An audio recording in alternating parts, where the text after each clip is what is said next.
Assalomu alaykum. Hurmatli parranda va chorva ishqibozlari. O mishqi ketdi cho'jalardan. Yeb o'ryaptimiz sanamaganligimiz uchun, lekin ozayapti. Mishqlar semiryapti. Tovlarimiz chiqarib o'rganmiz. Maza qilishyapti. Kecha Instagramga ham YouTubega ham video qo'ydik. Hali novvoschamiz o'rniga shu mololarimizni yo'dik, kecha oldik, xudo xolasa. Hashi o'zim yoqtirgan xunajimni oldim. Xudo xolasa unga hozir ratsionda o't, yem tayyorlaymiz. Parrandalarimiz maza qilyapti. Mana shu xudo xolasa zagon qilmoqchiman. Bu unaqa silosiyama qilib, bu yerga zagon qilib, inshaalloh qo'yib yuboramiz molimizni.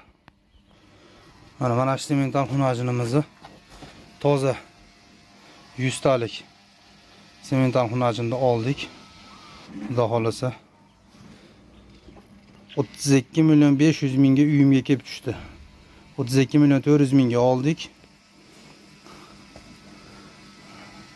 Xudo xolasa sekin shoshilmay 1 yil sabr qilsak, xudo xolasa o'zimizga qo'l bola sigir qilib olamiz. Hamma yo'g'ini ko'rdik, lekin ozgina shoqi bor. Shoqini ko'ramiz, kuydiramizmi, shunday qoldiramizmi? Ko'radi, mutaxassislar ko'radi. Agar mol ozor chekmasa, xudo xolasa mana shuni shoqini kuydiramiz. Keyin yana bitta narsa aytib qo'y, mana shu molimizni o'tgan yili olganmiz. Abror Rus kanalida chiqqanda 17 milyon 750 ming, 18 milyon yo'yganmiz. Xudo xolasa sotgan bola Anvarjon degan bolani olganmiz Qo'shtepadan. Anvarjon degan, agar vaqtingiz peshonangiz bo'lsa, shu kecha semental novvos irg'ib qo'ydi, qochib qolgan bo'lsa baxtingiz dedi. Mol olganimizda bo'kirmadi ham, hech narsa qilmadi. Turuvdi. Tekshirtirsak, bitta mol doktor detskiy matka bu qochmaydi dedi. Bittasi qisir dedi. Qisqasi biz hisobimiz bo'yicha ana shu mol shu kuni qochgan bo'lsa 8 oylik bo'lganda tekshirtirsak 4,5 oylik bo'g'oz dedi. Bitta mol doktor. Endi ular ham xudo emas, endi Alloh qodir qilgancha aytishar ekan. 9 oy o'sha 8 oylik ekan shunda. Lekin bolasi nasib qilmadi. Bemahalda bezovta bo'lgan bolasi nimlarni nobud bo'lib qoldi, lekin suti yaxshi, 10 litr sut beryapti. Unaqa katta sigir emas u, lekin rossiyskiy xunajin sut beryapti inshaalloh. Endi nima deydi? Bu Allohning mo'jizasi. Qarang, go'sht ichidan Alloh sut, qatiq, qaymoq hammasini berib qo'yapti. Bizga nasib qilgan ekan. Mana shu molni olganmiz o'tgan yil. 18 milyon deylik, 18 milyon bo'lsa qochib qolsa yana tug'ib beradi-da. Endi Alloh bizga nasib qilmagan ekan bolasini. Lekin mana xunajinimizni inshaalloh sigir qilamiz deb oldik, nasib qilsa chiroyli sigir bo'ladi. Endi bularga nima beryapmiz? Qaranglar. Somonni drabilkadan chiqarib silosga qo'shib beramiz. Silos ko'proq 4 jom somonga 8 jom silos qo'shib qo'yamiz. Mana aralashtirib qo'ydik. Mayin maza qilib yeyish bo'ladi inshaalloh. Mana yerda drabilkamiz bor. Qo'l quruq chiqaraveradi, donni, bug'doyni chiqaradi dedi. Bekarchi gap ekan. Somonni zo'r chiqarar ekan. Jichchanam bo'ldi, tiqilib qoladi. Lekin shu vulqonimizdan olganmiz. Buni vulqonimizda bitta minus tomoni yaxshi drabilka ekan. Bitta minus tomoni mana rezinkalari tez o'lar ekan. Ana shu vulqonimizdagi akalarimiz mabodo videoni ko'rib bo'lsa, ana shu rezinkasiga jicha ahamiyat qilmasalar juda tezda yeyilib titilib ketdi lekin. Endi bu mollarga biz qanday yem tayyorlaymiz, hozir sizlarga ko'rsataman. Hozir mana bu yerda kepagimiz bor, bir qop kunjaramiz bor.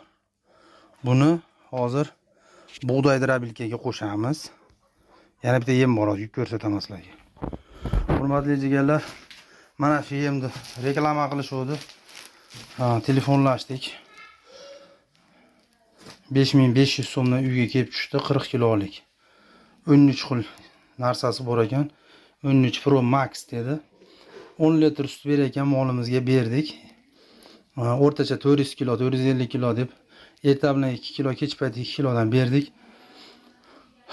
Sutni qo'shadi dedi. Mana hozir 15 kun bo'ldi. Qo'shgan yo'q, naborot ozaydi. O'shuning uchun men buni hozir mana bug'doyda unini olmasdan shunday qilib o'na shu tegirmonda maydalatib keldim. Hozir mana shu yerga 3 qop bug'doy tashladik. Keyin 3 qop hozir 13 Pro Max dan tashlaymiz. 1 qop kunjaramiz bor. Uni qo'shamiz. Keyin 3 qop shu zavodni kepagi bor. Shularni qo'shib men ratsion sal kuchaytirmoqchiman. Nevaralar baqirishib o'ynashyapti. Ko'ramiz, keyin effekt qanaqa bo'lar ekan. Lekin bu yerda hamma narsa bor deyapti. Yo men berishni bilmadimmi? Shu o'tiga qo'shib shu 2 kilo erta bilan kech payt berdim, lekin ko'paymadi. Eng kuchli narsa mana bug'doyda shunday tegirmondan unini ham olmasdan maydalatib kelganmiz. Hozir hammasini to'kib olib turib, videoni davom ettiramiz. Mana hurmatli jigarlar, kun ham yomonlashib ketdi. Tak. Bu yemimizni tarkibida 3 qop bug'doy drobilka. Uni olinmagan, shunday maydalat yanchib kelingan. 3 qop 13 Pro Max. 3 qop zavod kepak, 40 kilo kunjara. Endi shuni tak 3 9 3 6 9 mana shu yerda 10 qop narsa bor. Kepagimiz 25 kilodan. Mana bug'doydan bilmadim 50 kilomi 40 kilomi, mana ular 40 kilodan. Qisqasi mana shu yerda 10 qop narsani endi qo'shib aralashtirib sigirimizga ham berib ko'ramiz. Yangi olgan buzog'imizga ham ozgina yalatib turamiz. Xudo xolasa, u o'sadigan narsa. Endi eng qizig'i buni qanaqa aralashtirib olaman. Bir chekkadan ketmonda aralashtirib, yoqqa o'ntarib aralashtirib olamiz. Xudo xolasa, ko'ngildagidek yem bo'ladi degan umiddaman. Endi har bir yo'nalishda o'ziga yarasha boshida qiyinchiliklari bo'ladi. Biz ham shu mol boqamiz yoshligimizdan, lekin hozir endi astoydil shu chorva bilan shug'ullanish niyatda sekin noldan boshladik. Xudo xolasa bitta sog'on sigirimiz bor.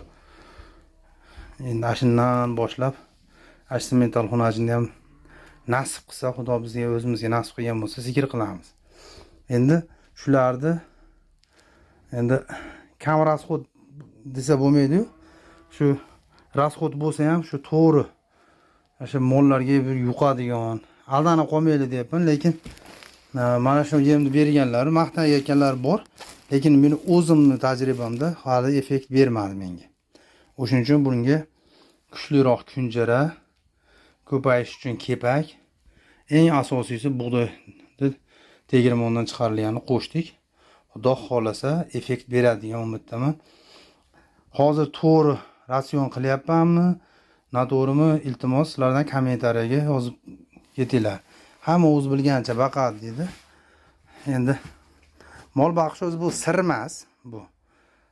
Hozir mol boqish sirlari deb yozilyapti. İnsanlar qanaqa videolarni tushunish uchun shunday deb yozilyapti, xolos. Bo'lmasam turamiz. Ahvolni qaranglar. Qora teriga botib ketdik inshaalloh. Mayli, yaxshilikka bo'lsin. Ves tashlaymiz degandek. Mana shu yerda yemxona qilib oldik o'zimizga. Bitta eski bitta kichkina xonamiz bordi, uzunroq yemxona qilib oldik. Endi bu bug'doylarimiz kelsa, uni boshqalardan bug'doylardan ham chiqartirib kelib, Xudo xolasa mollarga beramiz. Sog' bo'ling, salomat bo'linglar. qo'llab-quvvatlab turinglar. Xudo xolasa 1 yil video qo'ymaganlarimiz uchun kanalimiz ancha tushib ketgan. Bu ham biz yo'nalish, boshqa yo'nalish bo'lgan. Xudo xolasa endi keyin juda ko'pchilik Rustamjonni oldiga boring, Xotamjonni oldiga boring deyapti. 1 yil uyingizda bo'lmaganingizdan keyin o'zingizga yarasha oilaviy ishlaringiz to'planib qoladi. Kimdir kasal bo'ladi, kimdir to'y qiladi. Yosh bola emasmiz. Keyin boring deb aytish oson. Biz hech kim bilan urushib qolmaganmiz. Hammasi bilan yaxshimiz. Hech kim bitasi aytibdi. Men keyin qo'yib ketsam ular qo'ymayman, bir ayol kishi yozibdi. Bu qanaqa erkakchilik? Bir ayol kishi yozibdi. Bir kun Anvarlarning gruppasida, bir kun Xotamning gruppasida. Bu qanaqachi bu? Menga birov xo'jayin emas. Kim bilan xohlagan joyimda xohlaganim bilan yuraman, xohlagan ishimni qilaman. Sizlarga ham hech kim xo'jayin emas, shunaqa. O'shaning uchun nasib qilgan paytda boramiz, nasib qilmasa bormaymiz. O'zimizning ishimiz maytdan emas, mashitdan bo'lib yotibdi. O'shaning uchun to'g'ri tushunasizlar. Hammaga omad, ishlaringga rivoj bersin. Sog' bo'linglar, salomat bo'linglar.